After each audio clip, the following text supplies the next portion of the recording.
Good morning, students. Today we have this. Today we will determine the experiment is to determine the heat transfer coefficient for natural convection conditions. So, what is natural convection and what is forced convection? So, in natural convection, so you can find that heat is transferred from a heated plate or heated surface to a stagnant fluid. Then it is called as a natural convection. So, if a fluid is flowing over a heated surface or fluid is in motion, then then the heat is transferred from the heated surface to the fluid or the fluid to the heated surface by forced convection. So then in the forced convection, a blower or a pump is used to flow the fluid over the heated surface. So here we can see a brass tube held vertically, placed vertically in a rectangular duct. So this rectangular duct, and here the pipe is heated electrically. And wattage given to the pipe is measured by voltmeter into ammeter provided on this panel. This pipe will lose heat to the air in the duct by natural convection. So you can see here natural convection. So then wattage given to this pipe can be varied by using this dimmerstat. The wattage given to the pipe can be varied by using this dimmerstat.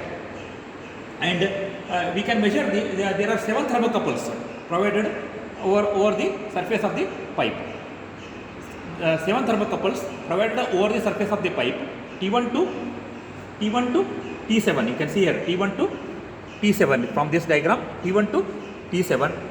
They will measure the temperature along the surface of the pipe, T1 to T7, and T8 gives the temperature of air in the duct. So then we will supply the heat to the pipe by setting it to some value. You can see here wattage given to the heater is 81 into 0.35 voltmeter into current, and then we'll wait for steady state to reach. We will wait until the steady state is reached, and after getting the steady state, we'll note down all the readings. You can see here on the table, this table: voltmeter, current Q equal to V into I, T1, T2, T3, T4, T5, T6, T7, temperature along the surface of the pipe, and T8 is the chamber temperature of air in the chamber. So by this we will measure the first Q is equal to V into I, wattage given to the heater, then mean surface temperature of the pipe. We will get by T1 plus T2 plus T3 plus T4 plus T5 plus T6 plus T7 divided by 7. T1 to T7 divided by 7 gives mean surface temperature of air, mean surface temperature of the pipe in Kelvin. Then we know that T8 is air temperature. T8 is the air temperature here. So then you know Q equal to HA delta T. A is surface area of the pipe. Surface area of the pipe is pi dl, pi d naught L. You can see here surface area of the pipe is pi d naught L. So then Q equal to HA delta T, H experimental equal to Q divided by area A into Ts minus Ta. H experimental equal to Q by A into Ts minus Ta, watt per meter square Kelvin. This is the experimental value. So we can also find out theoretical value of heat transfer coefficient by using the correlations available for natural convection conditions. So first, for that, this is the analytical or theoretical method.